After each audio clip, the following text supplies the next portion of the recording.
This is Common Knowledge, a Magic the Gathering podcast about improving at the game with a focus on pauper play.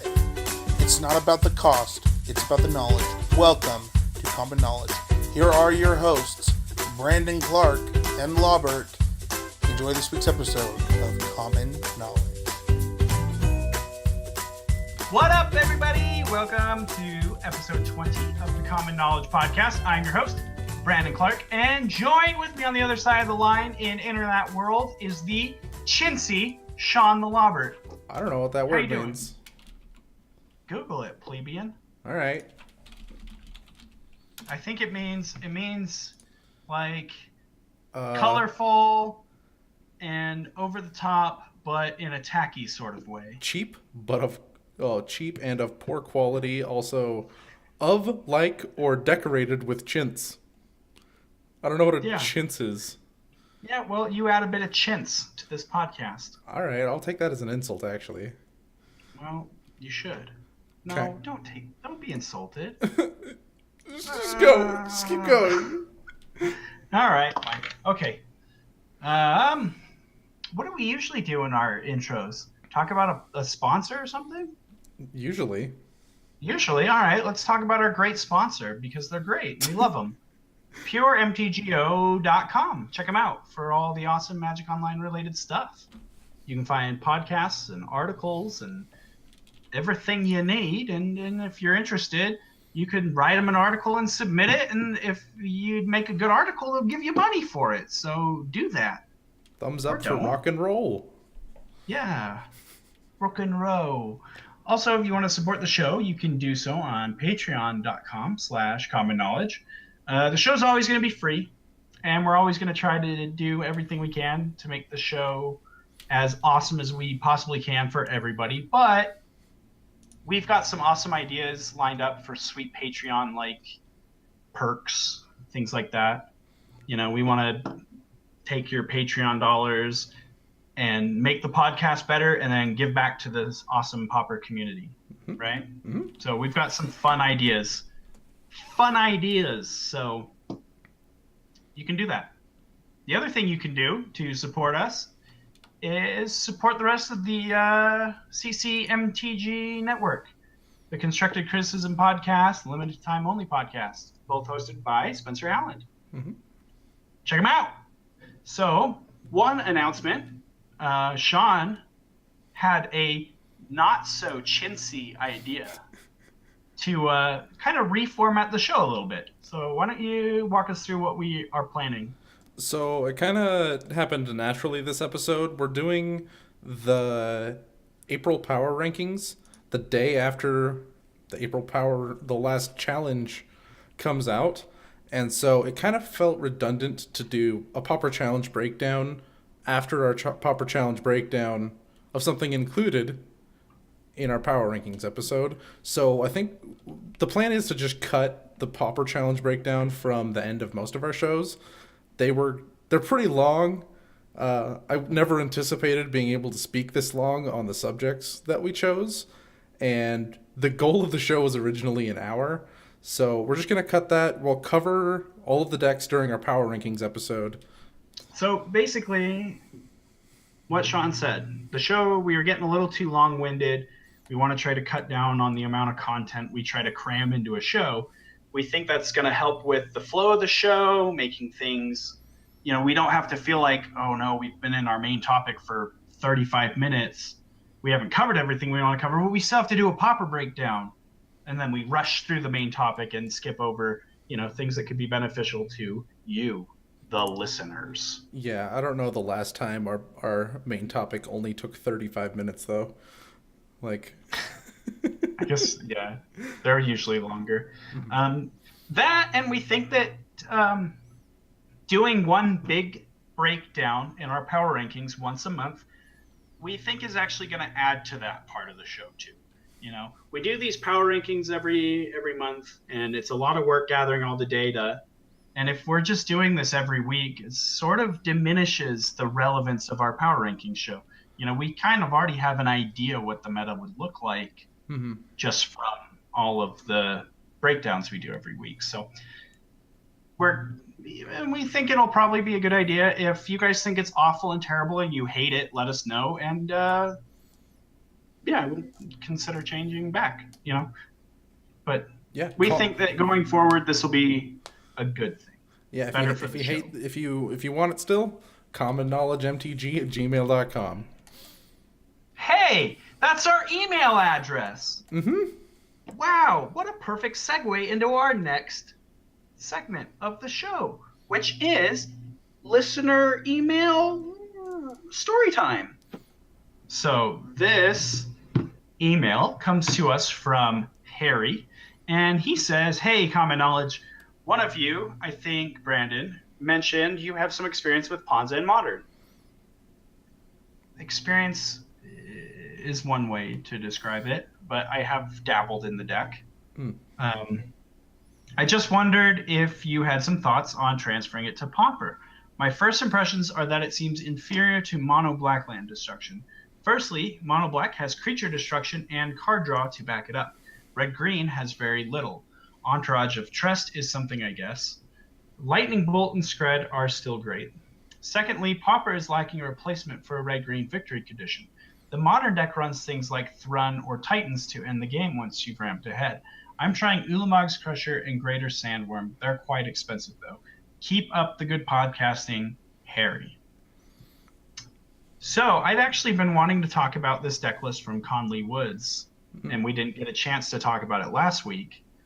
So I think that this is going to be an awesome opportunity for us to go over that deck list a little bit and maybe try to answer Harry's question.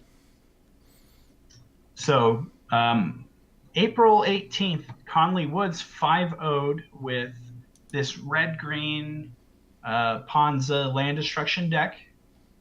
Yeah. So I'm just going to go through the deck list really quick, and then if you have any thoughts or input on it, you can just chime in. So we've got 4 Arbor Elves, 2 Tinderwall, 4 Mold Shambler, 4 Entourage of Tresh, 2 Ulamog's Crusher, 1 Firebolt, 4 Stone Rain, 4 Thermokarst, 3 Earth Rift, 4 Mondvali Acid Moss, 2 Serrated Arrows, 4 Utopia Sprawl, 4 Wild Growth, 11 Forests, and 7 Mountains. So one cool thing I want to talk about with this is the Entourage of Trust. The black land destruction list, from what I've seen, it doesn't have a great way to close out a game. Like, you've got Gurmag Angler, and if they can deal with your Gurmag Angler, you're kind of just twiddling your thumbs and just trying to keep them off land still until you can hit another one. Entourage of Trust works great in land destruction because you can keep getting those cards in your hand, the land destruction cards. And if they do get the what's it called, Monarch, they don't have as many lands to play out their spells, so it's not a big deal that their hand is 7 or 8 cards, and you can just take that back a lot of the time. So I think that's really great. The Mono Black version also has the Monarch. Yeah, but it's not on a 4/4. Like, it doubles as a win condition. Thorn is a 1/3. It's a 1/3 with Death Touch. I guess that's true. A 4/4 is a super relevant body. Like, a 1/3 is just going to gum up the ground, but this actually works to close the game out. As far as like the removal goes, it's just very hard to pack creature removal into a deck like this because you don't want to overload yourself with it. And I think that what Conley Woods here has done is pretty perfect. So he's crammed 8 removal spells into 3 spell slots.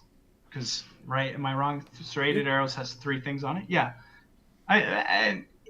Ish, because sometimes you need to put multiple -1 counters on the same creature, but a lot of times in this format, you can use Serrated Arrows to just mow down someone's board of 1/1s. And Firebolt is in the same vein. It's effectively 2 removal spells because it has that flashback. So Conley has recognized that the space is really limited because this is such a linear strategy, and you can't... Like, if I just fill my deck with removal spells, then I'm not going to draw my Stone Rains, and I'm not going to do what I'm supposed to do with this deck. So he really, I think, did a good job budgeting, his his slots for removal. And serrated arrows, I think, is like a fantastic choice for this because it doesn't necessarily have to kill a creature. It just has to get it to the point where your Mold Shambler or your Entourage of Trest can battle it effectively. Punch through it. Yeah, and like a 3/3 and a 4/4 is pretty big in this format. I can totally see why this was doing as well as it did. Yeah, so the other thing on this deck that I like over the mono black version of the deck is all the ramp. Yeah. Like turn 1 Arbor Elf, turn 2 Utopia Sprawl on my second forest. I now have 4 mana on turn 2. Acid Moss you, put you to 0 lands, and go get my 6th mana. Mm-hmm. Like the amount of ramp in this deck is insane. And I think that this is an advantage. You know, the black deck doesn't have this ramp, so it's playing, you know, more card draw spells, you know? Like it plays Rip the Bones. It plays Peat Bog, the depletion land. Oh yeah. And then it also plays Dark Ritual. Dark Ritual is Dark Ritual is very good. I'm not as high on Peat Bog just because it's slow. It comes into play 10 times. You only get 2 uses out of it. Dark Ritual is great, but there's still only 4 of those, whereas this deck has 4, 6, 10, 14 turn 1 ramp spells. Yeah, the mono black deck really tries to like keep you off of 2 land, keep you off of 3 land. This one, it doesn't care so much. This one just says you don't get permanents.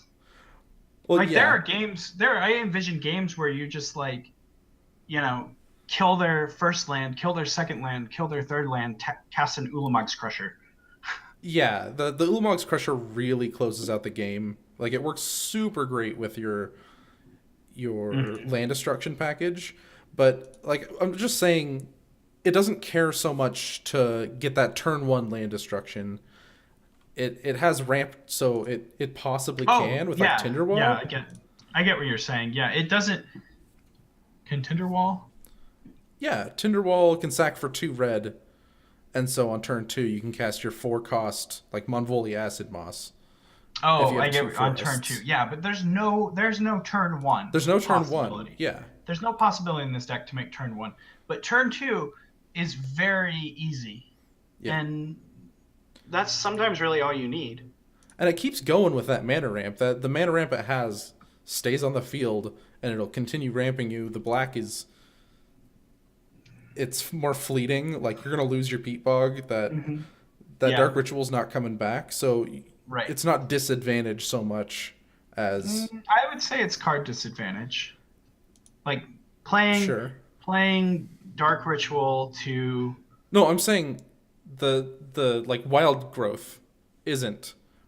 Oh yeah, no, these are not disadvantageous because that scales and they even scale.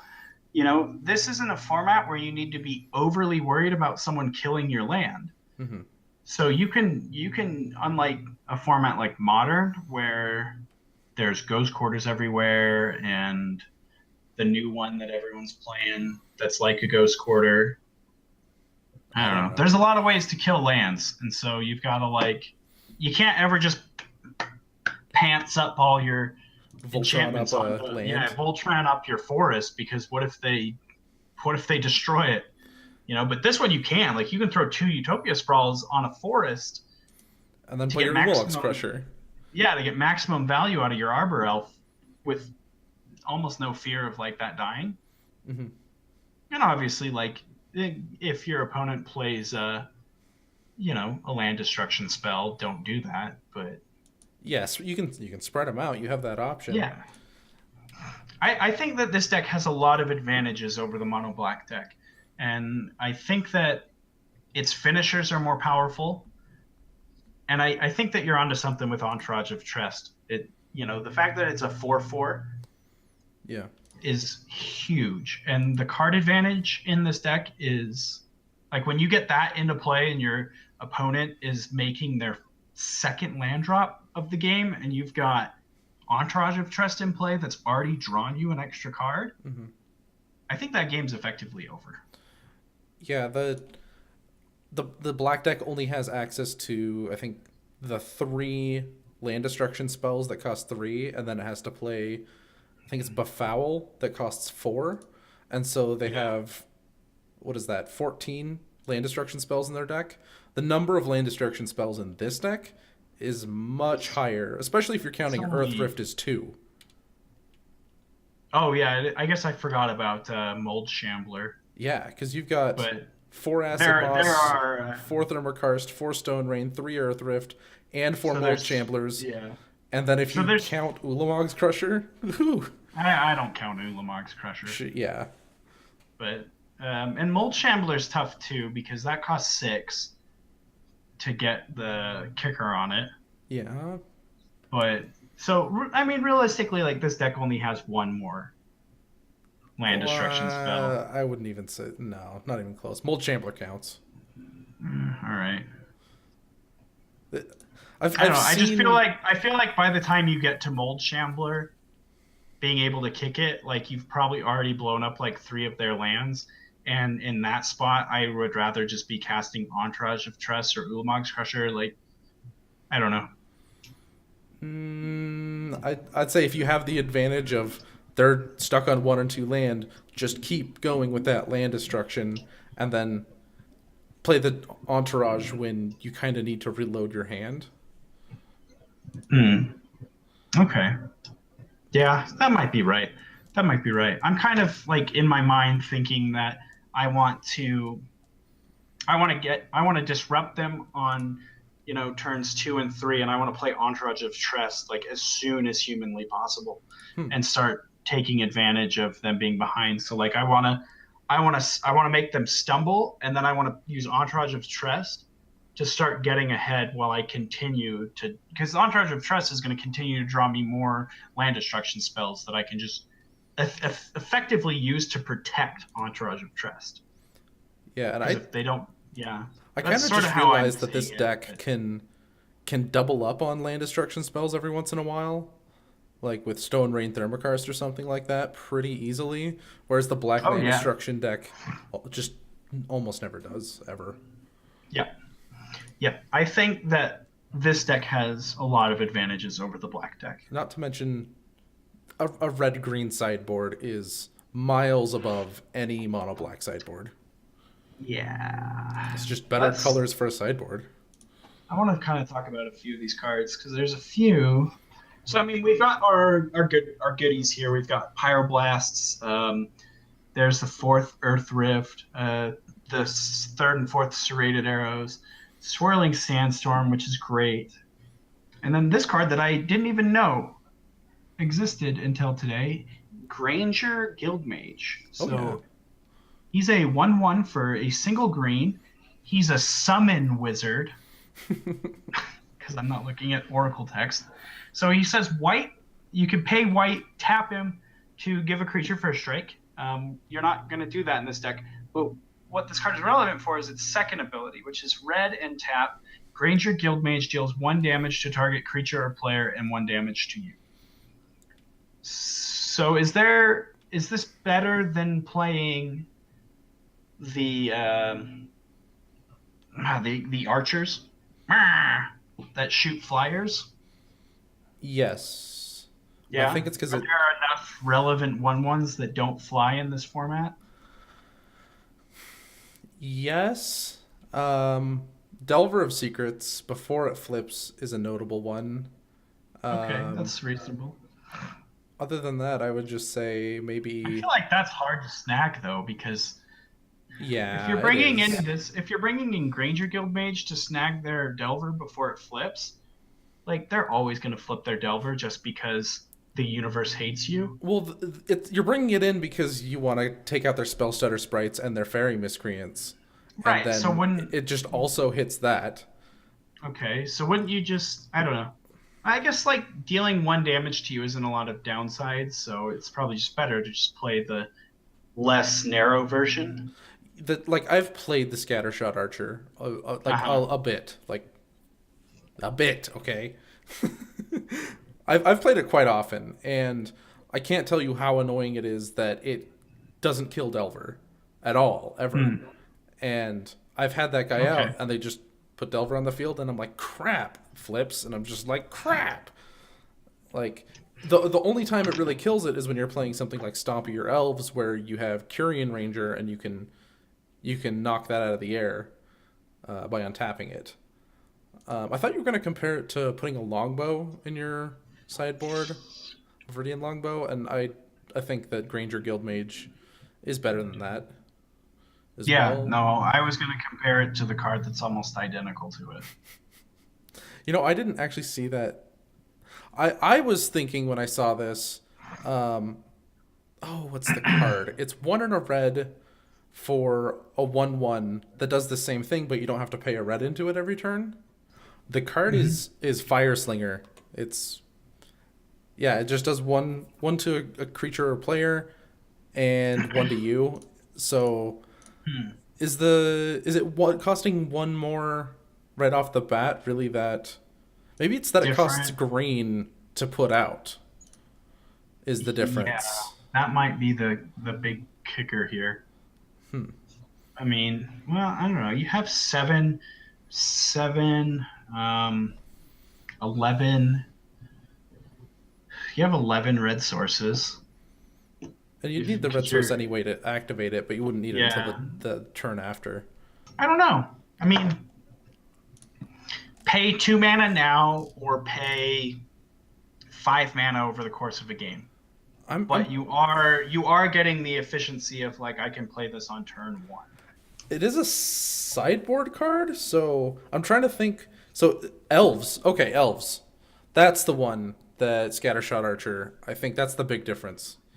Oh, I get what you're saying. I get it. I was thinking that you were like elves play Scattershot Archer, and I was like, yeah, I don't know where you're going with this, No, but I looped back to a no, you're point. just like one step ahead of me already. Yeah, no, that is a good point. Elves is a good reason to play this card. Hmm. Because I imagine that this deck probably gets poo-pooed on by elves. Yeah, anything with Curian Ranger kind of laughs at land destruction and all the mana Yeah. dorks. So I guess you'd be like, Yeah, I imagine that Curian Ranger is like why Conley Woods probably has a Firebolt in this deck.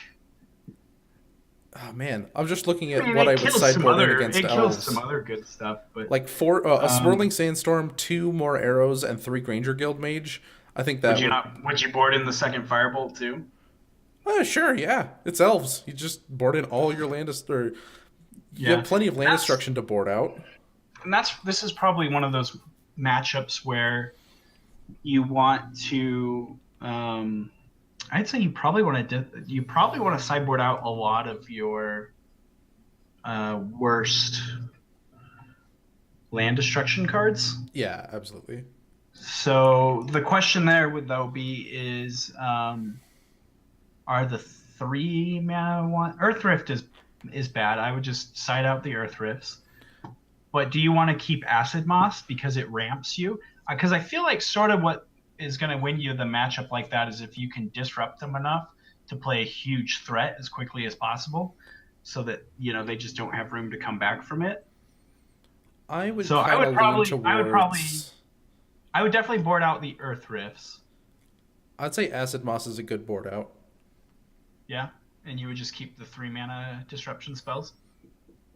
Yeah, that's the way I'd go. But I guess an argument could be made for Stone Rain. I'd say Acid Moss Yeah, because you're trying to avoid those explosive starts, and you've probably lost game one. that's true. So that's 7. So we're boarding in 7 cards, and then we're boarding out 4 Acid Moss and 3 Earth Rifts. That also makes 7.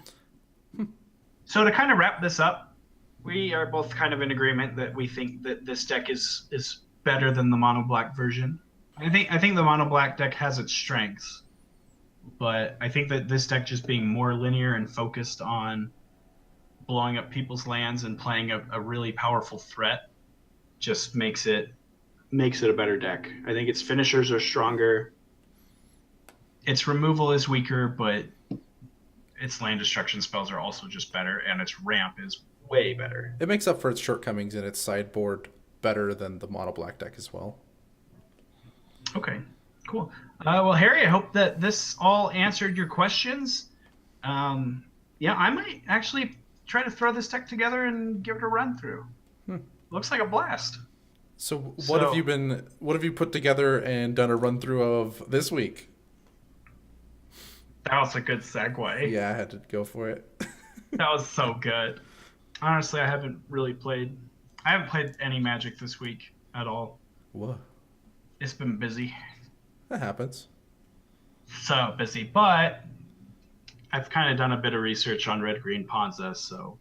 And I solitaired my Storm deck at my kitchen table the other night. Does that count? Sure. Anything Magic related, really. Like, I've had weeks where I didn't play, but I just watched a ton of Magic. And oh yeah, and I always watch. Like, I usually try to read like one Magic article a day, and I listen to a ton of Magic podcasts while I'm at work, and like read an article / watch a video. So I wasn't like completely disconnected from the Magic world this week, but I just never had time to sit down and play a game. But in what little free time I did have, I made sure that I read an article or watched a video, or I was able to catch a bit of coverage from the Star City Games team thing. And it's always fun because I really enjoy reading Twitch chat. I really like I don't participate in the Twitch chat. I just read. I really like being in an environment full of people who are worse than me at life. Yeah, that's how it looks. It's a whole bunch of people with megaphones, and they get to yell one thing every 3 minutes. That's usually what they yell. Yes. I find it fun. But anyway, so since I didn't really contribute anything meaningful to this segment, Sean, save it. So last week we talked about in our last end of show our last end of show challenge breakdown ever. We talked about Blue White Delver, and I decided to download the list and play it. And was it fun? It's fun. That is something it definitely is. But it looks fun. There's deck decisions I completely disagree with. I think a deck that plays 4 of Elusive Spellfist and 2 of the whatever the draw card when it hits you guy is. I forgot his name. Anyway. 2 and a blue for a 1/3? Yeah. Jesse and Thief. Yeah, Jesse and Thief. So something that plays 6 1/3s and then it plays 4 lifelink creatures doesn't really need an Augur of Bolas. I would rather have my instant and sorcery count just be higher. Like, a deck like that can't, in my opinion, it can't really afford to play creatures when it doesn't need to. And I would just rather have the instant or sorcery. Blocking wasn't ever really something I was interested in doing unless I was losing. And it's very...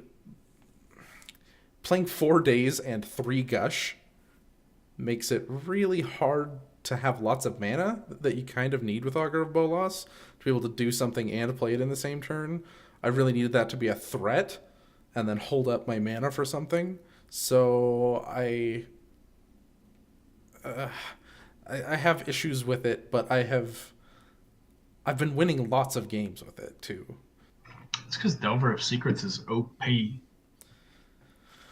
Yeah. Sometimes you just make a Delver on turn 1, flip it blind because you're a luck sack, and then protect it for 2 turns and it's dealt 9 damage.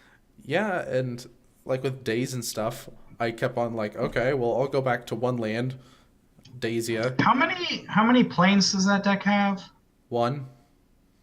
1, and then it's got 4 of the blue-white gain a life land? Yeah.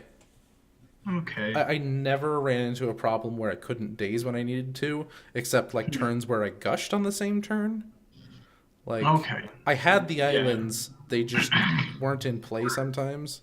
They were just in your hand because gush. Yes. All right, that makes sense.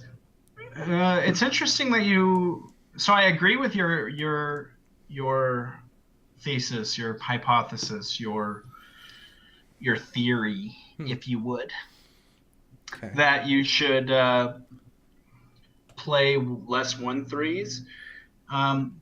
But in my mind, I went immediately to cutting Jesse and Thief and keeping Augurs, and you think that's not correct thing to do? Yeah, the deck like chips in for small amounts of damage. That's really what it does. It's not like huge turns unless it's Right. finishing the game. And Augur didn't feel like it was helping with that. Jesse and Thief forced them to block, and I would eat creatures that way. And then if it ever hit, it was just crazy amount of card advantage. So I think the two Jesse and Thieves is pretty much correct. I had a hard time Okay. playing them sometimes because I was dazing and things. Like, I didn't have 3 lands on the battlefield a lot of the time. But Okay. just it contributes to the plan of, cast a couple of cantrips. All of a sudden, I have, 12 power on the board. All right. Well, let's just get back into the main topic of the show, power rankings. And let's just go through all this. There were some surprising results, some not so surprising results. We'll just go through them. We'll let you guys make your own opinions, and we'll give you ours. I'll take number 1. Do it. It's Scred Delver with 58 points. Like That's surprising. That's down from the 70 points it's had in the past 2 months. So That is down. It's down by almost 12 points. But you know what is up by more than 12 points? What is? Our second deck, which is Mono Blue Delver at 50 points. Wow. Yeah. Oh, wow. So Delvers are taking over the format. Wow. I'm curious to how you think of like grouping decks together that are that are similar enough to evaluate them for bans. I have been doing that all along, and like in our first Power Rankings episode, I'm like, I like to group all the Delver decks and kind of see how they do. And then you can also group them into like Ponder, non-Ponder, like or preordain decks. And like if you group the top, like number 3 with 35 points is Tribe Combo. So now we have the top 3 decks who all play the cantrip package of Ponder, Preordain, Brainstorm. Blue Delver doesn't play Brainstorm. Nobody's ever thought that was a problem, but like Preordain and both Preordain and Delver have been on the chopping block of like these might be too powerful. All 3 of these also play Augur of Bolas. So we're getting some super similar strategies dominating the format. Yeah. So I think what the mentality that I try to approach it from is not cards. I don't care if decks play the same cards. What I care about is if the strategies are similar. So yeah, like all these decks play Ponder Preordain, all these decks play Augur Bolas. That doesn't bother me because Tribe and Blue Delver are very different decks, and the gameplay is very different, and the dynamic of how that game is played is very different.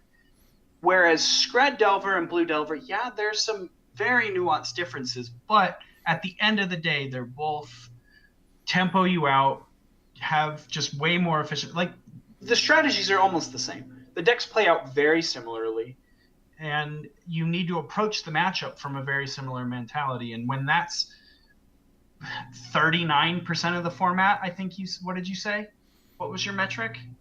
37%? Yeah, I can't remember the exact number, but it's approaching 40%. Like, Yeah, it's like 38%.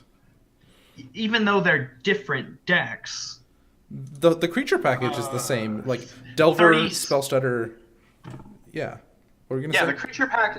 Well, it's 37.5% of the metagame was Delver decks, and that's including some of the other less popular decks that also happen to play Delver of Secrets that I think still play in almost the exact same fashion, but I mean a little different. So I'm not. But looking at Scred Delver and Blue Delver, and that being like 35% of the meta, like that is a huge vein of decks that play in almost the exact same way, even though the decks are different. Yeah, it's You like know. bounce spells versus burn spells, and then Hmm. sideboard changes. Yeah. That's not different enough for me to No, and not group them together. that's where I draw the line in my head of like, is this good for a format? Is this bad for a format? I don't see a problem that these top three decks are all playing Augur of Bolus. Augur Bolus is just a good card that seems to be allowing a lot of other strategies to be effective. I think the fact that Tribe Combo can be third place on our list, which it is, by the way, with 35 points. I don't think we covered that. We just started talking about it. No, I did. But I mentioned it when I oh, started. you did? Yeah. Oh, okay. Yeah. I think the fact that Tribe Combo can exist in the format is great. I think it adds a lot of variety. It creates interesting sideboard decisions. It represents You know? the combo archetype. Like, Yeah, which is pretty underrepresented. mhm. Too long, didn't read. I don't care if you play the same card in all your decks. I care about the gameplay. Yeah, and 108 points for that archetype. Ah. Oh no, more than that. Because we've Well, got yeah, that's just between Scred Delver and Blue Delver. I think the other ones Yeah. are different enough that I'm kind of starting to fracture those in my brain. Like Yeah, Blue and they Black might Delver's be. different I enough. think I think that Blue Black Delver and Blue White Delver are close, but they are different enough that you know if these other two Delver numbers were lower, I wouldn't be bothered Yeah. because yeah, they are different. And then the third Delver deck is just way out there. Our fourth place deck on 30 points is Boros Monarch, and that deck seems to be taking quite a hit lately. Um, let me look at my notes. Well, last month it was at 61 points. That's half. We've It's only made two top eights, mm, two, and those finishes weren't strong. They were like third and fourth place finishes. I guess that's strong. Who am I to say that's not strong? Those are solid finishes, but only two from what was last month, the second best deck in the format, mhm. or the second highest performing deck. It's weird. Like Boros Monarch halved its points, and then Blue Delver more than doubled its points. I don't know if there's a correlation there, just as much as like I that's an observation, but I think that our fifth place deck kind of answers the question. answers our question. Yeah, which is Green Stompy on 21 points. Stompy kind of beats up on Boros, and I feel that Delver decks kind of have a decent matchup with Stompy. So I don't know. I just see there's a lot of decks here that I feel like feed on Boros Monarch, and when that happens, I feel like Mono Blue is gonna just thrive Yeah. when it doesn't have to worry about the Boros decks because the green Stompy player took care of it, or the blue black Alchemy player took care of it, and now the Delver deck can just kind of have free reign on the format. Yeah, it's hard to tell which direction the format is moving right now. But I guess this episode's more just about of like where it has moved. Like Stompy's coming back up. I think because Scred Delver and Blue Delver are more dominant, and that's always been one of their worst matchups. Like Stompy kind of just gets under them, and you can't really deal with their creatures profitably. They have a creature with Island Walk in their deck. Yeah, and they have a hexproof creature. Yeah. Like Solana Ledgewalker into Elephant Guide is GG's for Delver decks, right? Yeah. Like they just die. I mean, they can get there. Like they have counter magic, they have electricity in the sideboard, but yeah, I think I don't know. I think I think Boros might be a worse matchup for Blue Delver and Scred Delver than Stompy is. I don't think either of those matchups are favorable, but I think that Scred Delver can beat Stompy easier than it can beat Boros. Like, I think it has a few more percentage points there. I'm not exactly sure on the numbers. I just know both of them are unfavorable. Yeah, like, I don't know. I look at a few of the other decks in this, especially Tribe Combo. I imagine that Tribe Combo, like, Stompy is just a buy for that deck. Like, free wins for the win, right? As playing Tribe Combo? Yeah, against Stompy. Like, you probably just don't lose to that deck. Like, they have no interaction. You're faster than they are. Well, you can can't Vines be of fast. Vastwood their creature, for all that matters. That's true. But You've got, like, infinite... You've got the counter spells to back you up, and counterspells are bad against Stompy. not if you're killing them on that turn and they're trying to disrupt your combo. I know that one of the ways to beat Tribe Combo is to just apply so much pressure that they can't assemble it. I think that Tribe Combo can definitely just be like, wham, bam, I win faster than Stompy a lot of the time. But I think the pressure that Stompy consistently puts on them is just more and more consistent. I want to say that Stompy's the favor there. Really? I would disagree, like, hard, but...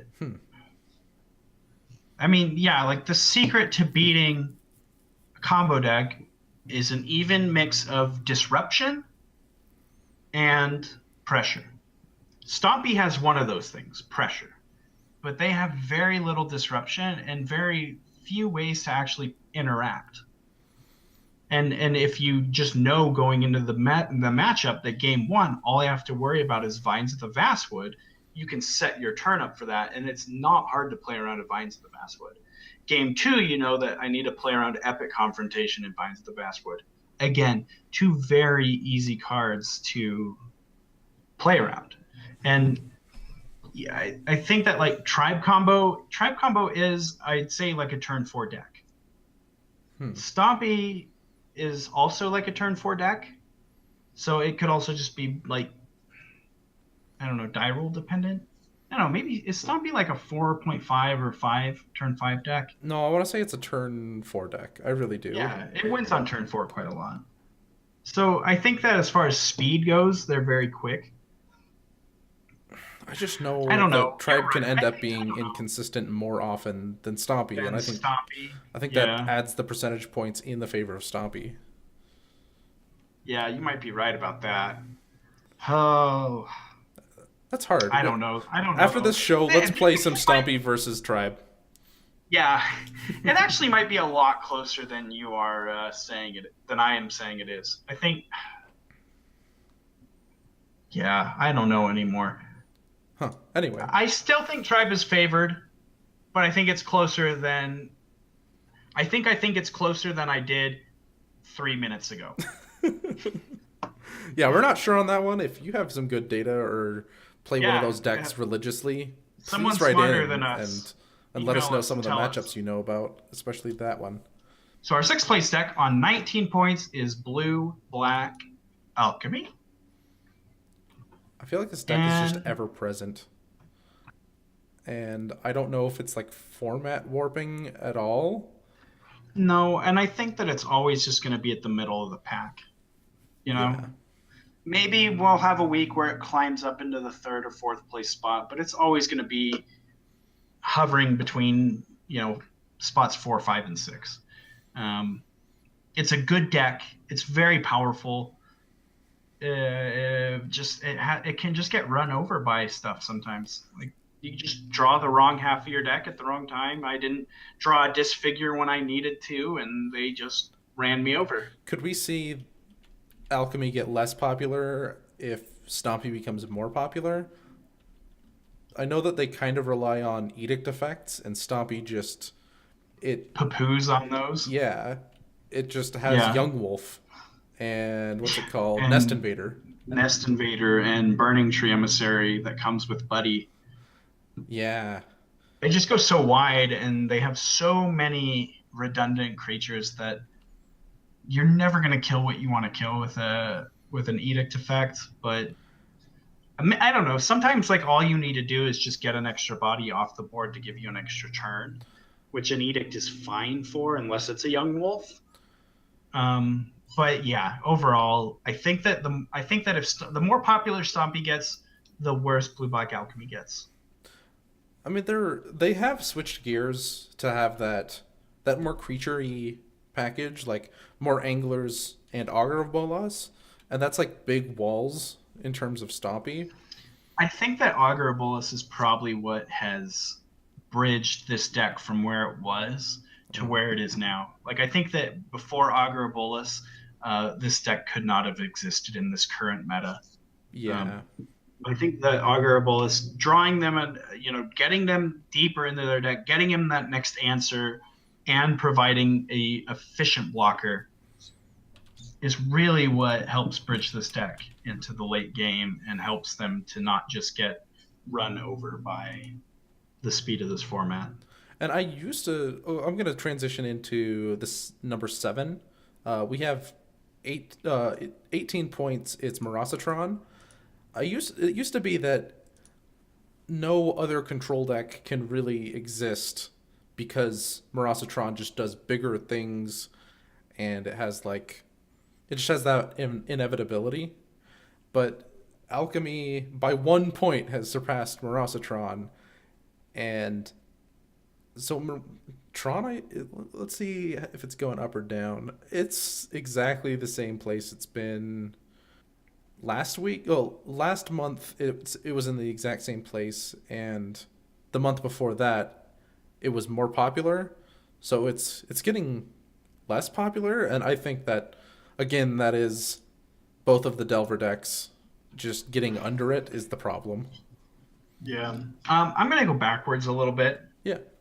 Just now that we brought up Delver again. I do think that it's important to touch on, and I wanted to touch on it and then forgot.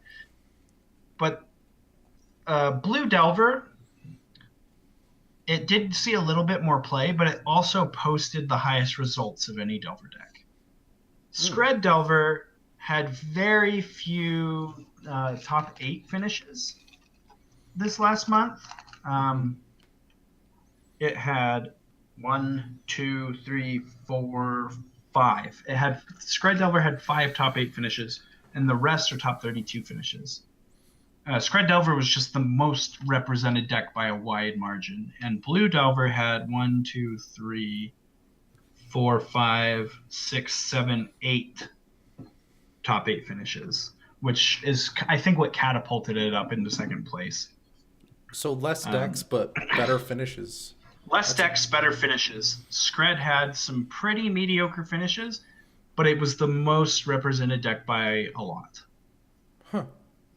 So anyway, take with that what you will. Let's go back to talking about Tron. I don't think there's... Well, the only things I would say about Tron is...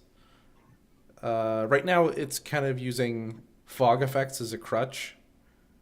And fog effects kind of don't work against counterspell decks. The thing about fog is you can do all these crazy things and just be like, I have to leave up 2 mana, and I basically get to time walk you. Time walk, your opponent draws a card. That's not a big deal. Like, that's a good card, and that's basically what Moment's Peace is. And that's flashback for Pete's sake.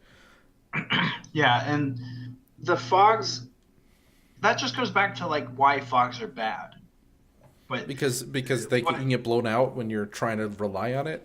Yeah. Well, that, and if your fogs only last 1 turn. In Moment's Peace case, you get 2 extra turns, but which is why it's fine. But for the most part, yeah, fog is just like, okay, I don't know. I'm going to use the comparison to Time Walk in Vintage. Mm-hmm.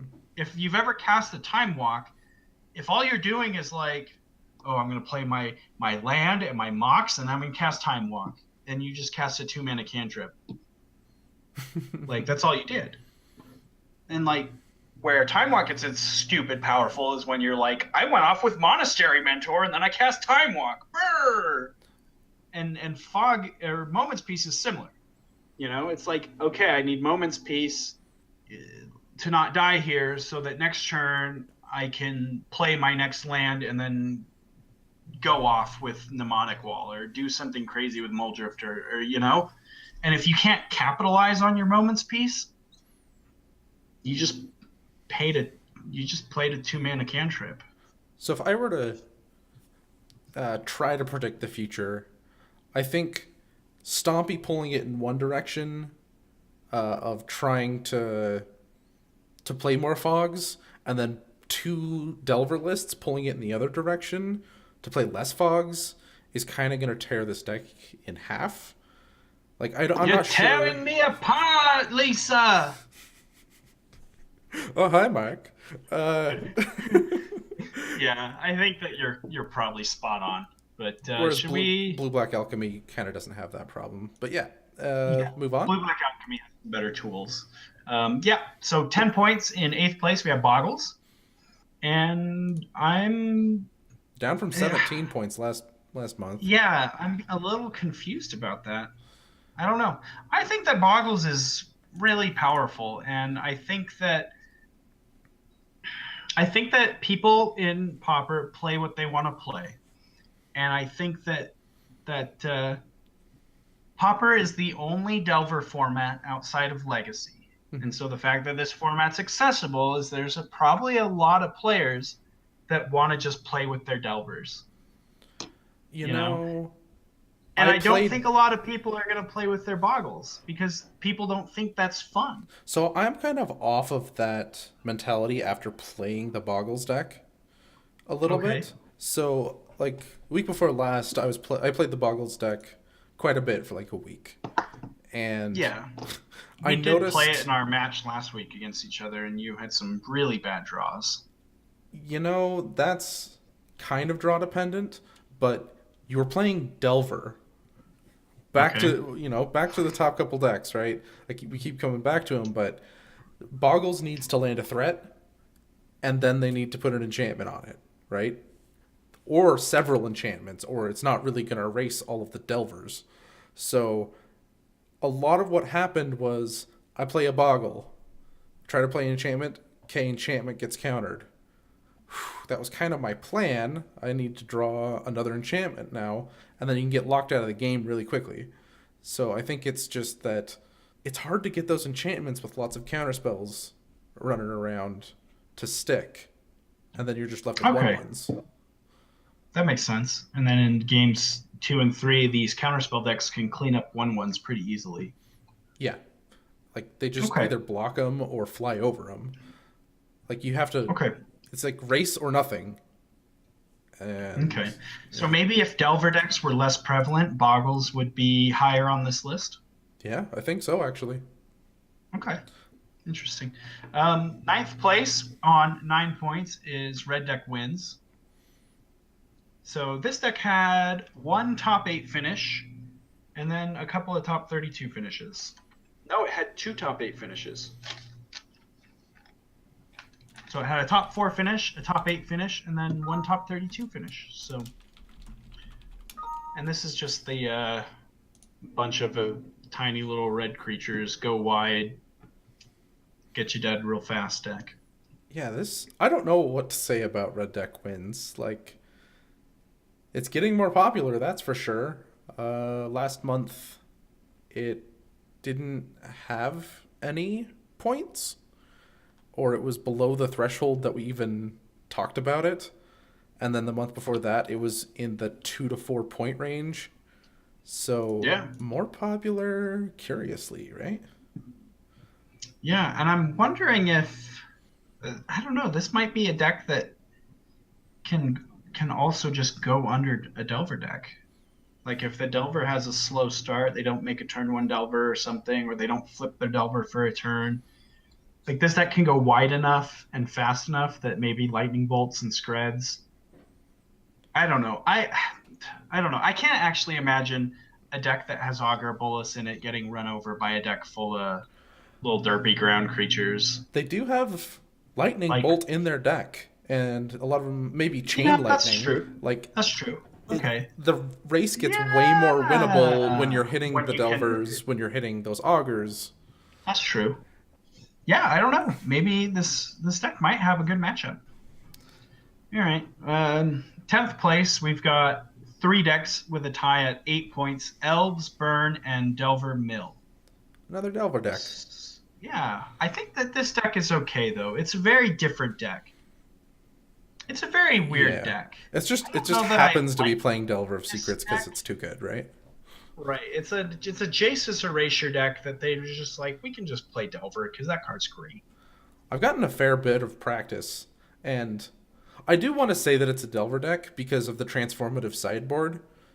They sideboard into Fairies and Ninja, and then whatever you sideboard into to deal with Jace's Erasure just looks silly.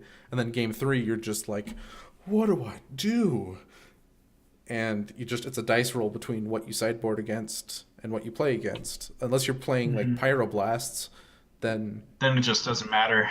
Yeah, then it doesn't matter. You've sideboarded correctly. I'll just board in my Pyroblasts and I'm covered. All right. Should we keep trucking on then? Yeah, Elves and Burn are just kind of hovering in this middle spot. I don't think no movement means I don't really care to talk about them except when it comes to the other decks that are actually moving. Yeah, they haven't really done a lot. So in 11th place on 6 points, we have Is It Blitz? Is it? It is. It's Blitz. That's what it is. So slight uptick on this deck. I think at this point it could be chance because this isn't like a great movement. Like it's not huge movement. Yeah, I agree. I think that this deck will always be hovering, around the bottom of the pack. I'm still surprised that this deck is as good as it is. Like when you're playing Nivix Cyclops and Kiln Fiend that can both die to both Hydroblast and Pyroblast. See, that's the thing is I don't think that it is good. I think that I would imagine that the decks that make top 32 finishes in these things probably just avoided a lot of the Pyroblast decks. And it's just like, oh, I played against Stompy and I killed him really fast or something, or I played against, a deck that can't interact with me very well. And that's why we don't see a lot of them. It could also just, because I don't know. I feel like this deck is popular. Like, I feel like this is a deck that people like. Yeah. And a lot of people, like, when they first think of building a Pauper deck, I feel like their mind goes to, like, a couple places. The first one is Elves, and, like, the second deck is probably Is It Blitz. Like, it just seems to be a deck that people know and like. One thing I want to say about Is It Blitz is I've seen people putting their Delvers back in it instead of, like, Augers. Okay. Isn't that, like, I don't know if there's much more to say about it, but that Delver of Secrets, just man. Adds more. I don't know that I remember seeing Delvers when I was looking at these lists, but that could have been probably not. But next deck, this deck definitely didn't have Delvers in it, and it's our 12th place deck with 5 points, and I'm going to call it Rally Gond because I can't remember the other name that you told me it was changed to. That's right. Oh, Midnight Gond was the old version. Yeah, but now it's Rally Gond. Mm-hmm. Okay. Yeah, in this deck, there was actually only one deck in the entirety of last month that had a top 32 finish, and it took second place in a league. Thanks, Methodical. Or not a league, a challenge. The challenge, yeah. Yeah. I think it was last week's challenge when we skipped it. So since it was one deck, I would just want to say that it's the pilot. Yeah. I would chalk that up to just a good Magic player doing well with a deck, Yeah. Carry on? Yep. All right. 13th place on 4 points. We have a 3-way tie between Blue-Black Flicker, Blue-Red Flicker, and Freed from the Real. Again, I think we're getting down to the point where not super relevant decks. Yeah. Blue-Black Flicker, That deck has really died. I've probably said this every time it gets brought up, but what do you think it would take for this deck to move back up? Probably Pyroblast getting banned. I don't know. Wow. It's not hard to interact with. It's not difficult to interact with Ghostly Flicker. Like, when you think about it, at the end of the day, you're opening yourself up to get 2-for-1. Yeah, the thing with blue-black Flicker is you want to flicker 2 creatures, and those creatures cost either 2 with Augur or 3, and it's actually worth it with like a Chittering Rats, and then 4 for your wall, or 4 for your Archaeomancer, or 5 for your wall. So that's anywhere from, I don't know, 5 to 8 mana on the field, plus 3 to cast your Flicker. That's a lot.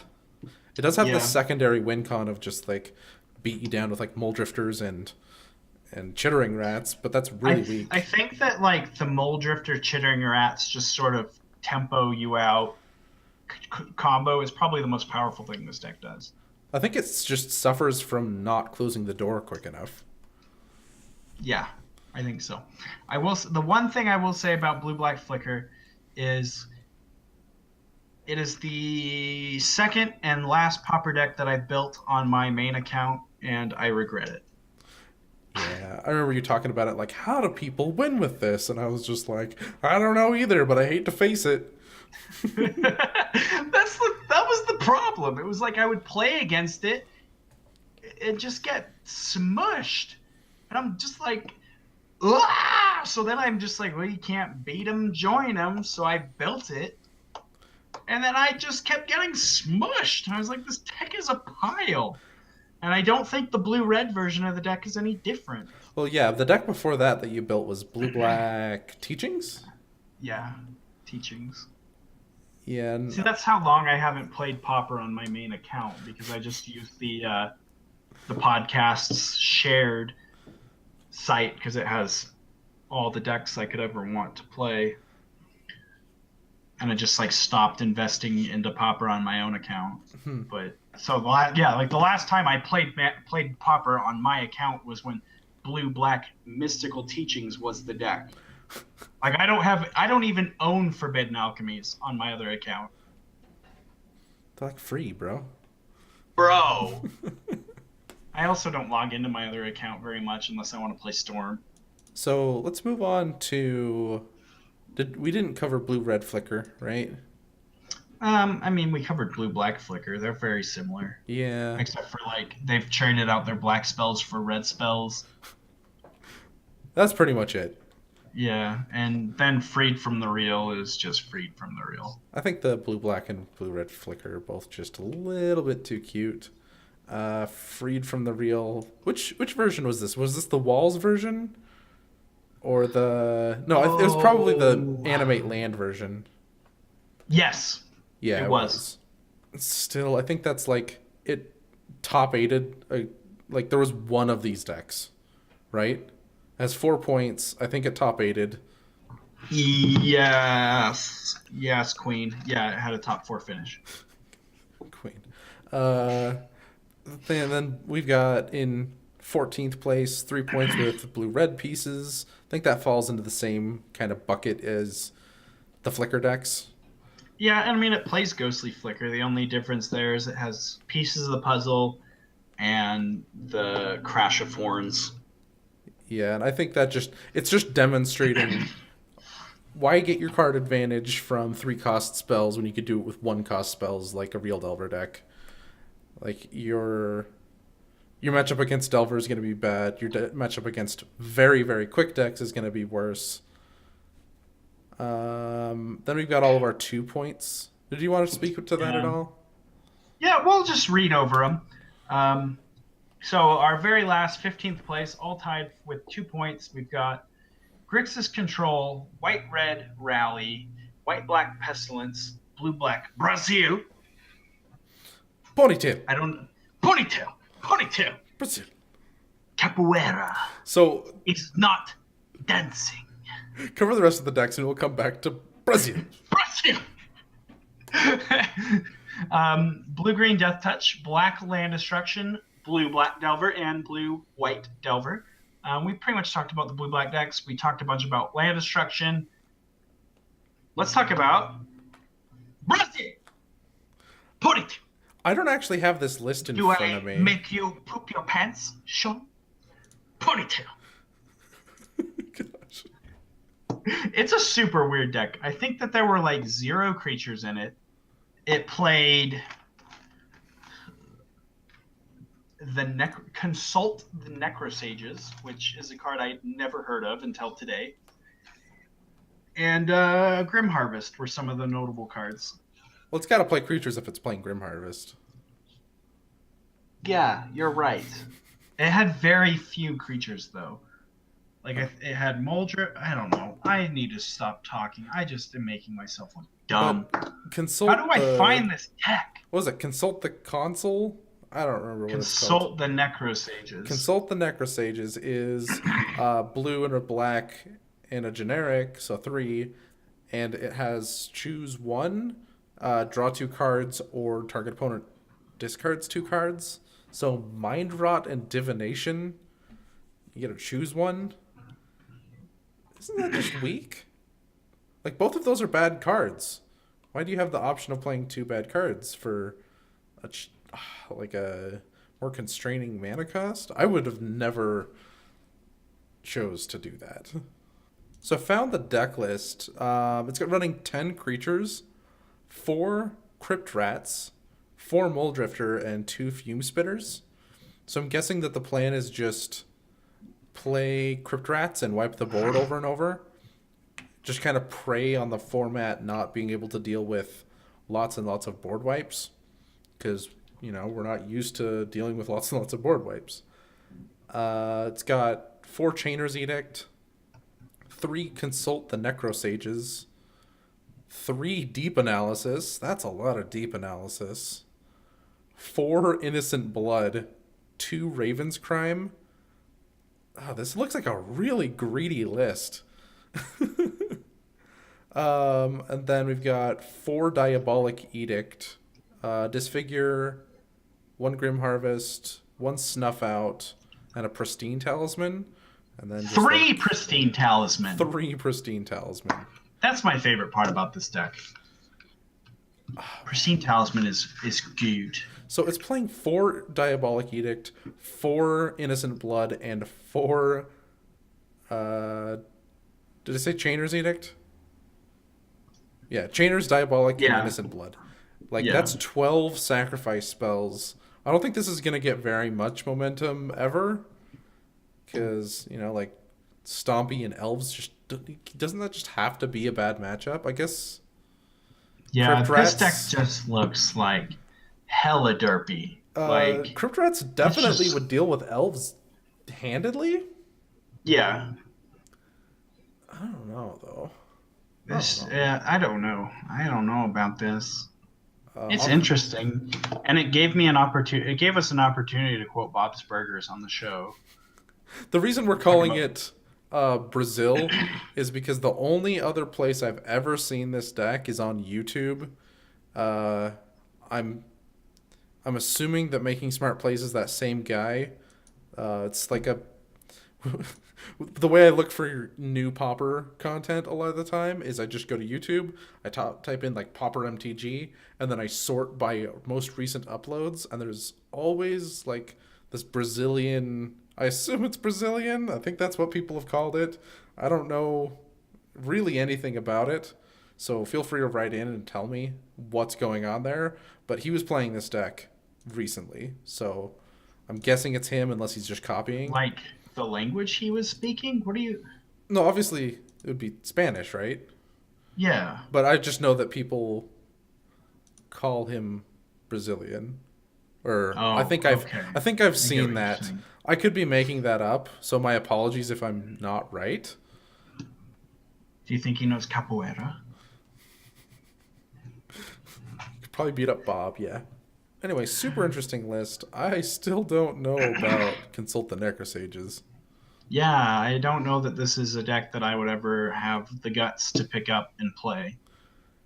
I have no idea how to win with it. It's weird. I think this isn't going to make sense to anybody but me and Brandon. I think John would really like this deck. He's the guy that got like both of us into Pauper.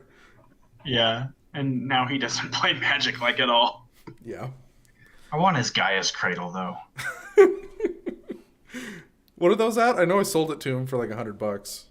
They're like 300-ish or something. Yeah, probably be a pretty good deal for him.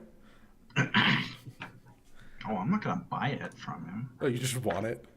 Yeah, he's just gonna give it to me. For For that time he like bullied me into giving him an overgrown tomb. buying you Denny's? Yeah. Hey man, I'll just cover your Denny's. No worries.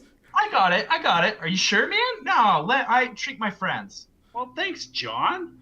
What, like a month later, hey, I really need that overgrown tomb. And this is like right when Return to Ravnica came out. And that's like, I started playing like right at Gate Crash. So I guess not right when Return to Ravnica came out, but like Gate Crash had just come out and I just started playing Magic. And I finally gotten a few shock lands. And John just, I need that overgrown tomb, buddy. I'm like, well, I guess I can trade it to you. Hey, remember when I bought you Denny's? I bought you dinner? You kind of owe me. Really? Yeah. I was just like, okay, here's my overgrown tomb. Now I don't care because I just have like a set of foil overgrown tombs, but Yeah, at the like, time we were like working at Little were, like- Caesars. yeah. Yeah, for those of you who don't know, Sean and I met. The day Sean and I met was when Sean interviewed me for a position at Little Caesars. Yeah. They didn't let me interview after that day. Mike, yeah, I didn't volunteer to interview anymore because I came in and tried to clock in and Mike was like, nope, can't clock in. I'm going to give you a free pizza. Oh man, that guy. Anyway, I feel like we're getting off on a pretty big tangent. I could talk about that place all day. We could talk about Little Caesars. We could make a podcast about our adventures at Little Caesars. So Could. I don't know. If you want to hear about it, go to patreon.com/common knowledge and we'll sprinkle it in. Money. No, we'll make a podcast. A whole podcast? We'll just make an extra podcast. Yeah. Like once a month, we'll just do an extra episode. Our adventures at Little Caesars. I might get afraid I'd be fired from my current job if I told all of our adventures. No one from your real job is listening. So, the last deck I really want to talk about. Also, Black Land Destruction had 2 points. We can totally beat that with Ponza. The deck I wanted to talk about was the Blue-Green Death Touch. The only person playing it is Propaganda Deluxikov. And he says it's tier 1. I love him. He's one of my favorite streamers. I don't know, man. I don't see it. It's got to have some like awful matchups, right? Yeah, I feel like it's just kind of dirtly AF. It needs a few pieces to really get going, and by a few we mean like a lot. Like, yeah, you're attacking in with your ambush vipers, like through pretty much everything since they don't want to trade. And you can assemble your combo and just lock someone out of the game like really well. It's just something about it. I've played the deck. I've put it together. It looked fun, and there's just something just a little bit. It's not there yet. Like you're playing 1/2s with Death Touch and Reach, and that's just that. It's a red flag to me that I think good decks are made up of good cards that work well together, and this deck is made up of subpar cards that work fantastic together, and it doesn't even out. Like you can have things that just don't do anything. Okay. Well, I was done talking about Pauper about 5 minutes ago when we started talking about Little Caesars. But do you have anything else that you want to touch on for this? No, that's pretty much it. Any Okay. wrap-up ideas? I don't know. Ban Delver of Secrets, something like that. Yeah, I actually, honest to goodness, I think that like Delver just needs to go. When you look at Delver, and then you look at the second most powerful blue one drop, the gap there is just Yeah, so big. Like, so big. what is the next one? Fairy Miscreant? The card, Yeah. it's a 1/1 flyer that maybe draws a card. Like, Delver is just, I stick this, I protect it, I've won. Yeah, I don't know. Honestly, I love my Delvers. I'm one of those people that I'm just going to play Delver for as long as I can. God, I've even played Delver decks in Modern. Like I just want to play Delver sometimes, and I'll just like sleeve up a Modern Delver deck. But yeah, I think it needs to go.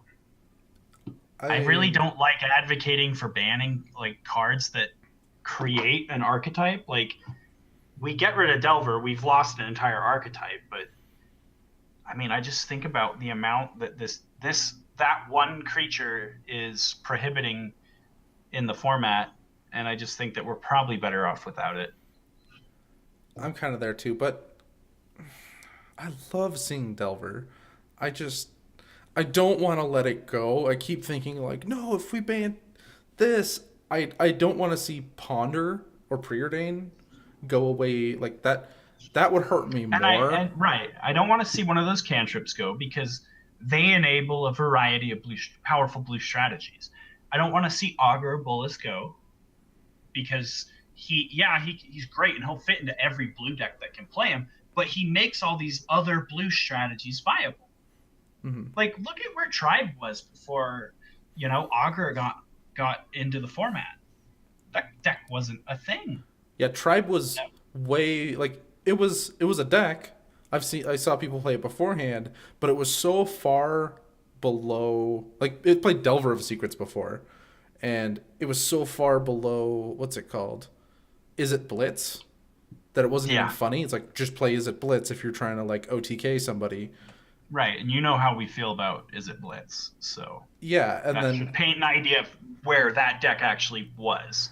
Oh man, I think So I really don't want to ban, and I really don't want to ban any of these other universal blue cards.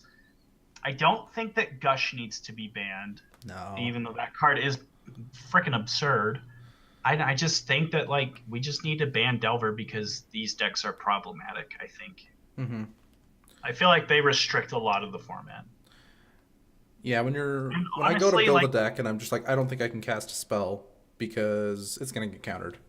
Like that feels meh, like that doesn't feel good. Yeah. There'll still be counter decks, but they're not gonna just beat my face in. They'll just change. And I would imagine that these Scred decks and these Delver decks are gonna just go from Delver decks to just like fairy decks, right? Yeah. Like the Fairy Miscreant, Spellsor Sprite, Ninja package is still really strong. And not strong enough that I think this would be a tier 1 deck. Like these might fall down to the 7th and 8th place in the pack, but they'd still be there. Yeah, like they just have to play a 2-drop or play the 1-cost flying. I don't know what. I feel like I've gone into dangerous waters of trying to predict what's going to be the replacement card because yeah, I'll stay away from that. But I think they'll definitely survive. Yeah. Okay. Well, now I am really done talking about Pauper. So should we wrap it up? Absolutely. Absolutely, positively. So thank you guys so much for listening. That was our power rankings breakdown for the month, the fourth month, April. The fourth month of the year, that is April, of the year 2018 of our Lord. The 30th of the fourth month of the 2000s and the 18th year, 2018. Where can we find you, Sean? You can find me on Twitter at Lobbert8, Lobbert, number 8. And you can also find me on YouTube under Lobbert Where can they find you, Brandon? They can find me on the Twitter as well at bclark_ck. And they can go ahead and follow the podcast to keep up to date with all the awesome podcast happenings on the Twitter as well at CK Podcast MTG. And you can email us at our email, commonknowledgemtg@gmail.com. And for every week that we have an email, we will read it on the show in lieu of a card of the week. And if we don't have an email, we'll do a card of the week. And I think that would work. And if you guys don't like that and you want us to just do both, then we'll fit in both. Or we'll just play it by ear. Like today, if our email segment kind of goes long, we'll decide not to do the card of the week. Yeah, because you know what? Short emails. This is our show. Short emails. I'm definitely saying keep card of the week. I love card of the week. I actually do too. It's a fun segment. I don't know. Let us know what you guys want, because yeah, it's our show, but you're listening. Make this for you. Yeah. It's all for you, all of it, you guys out there in podcast land. So, bye. Bye.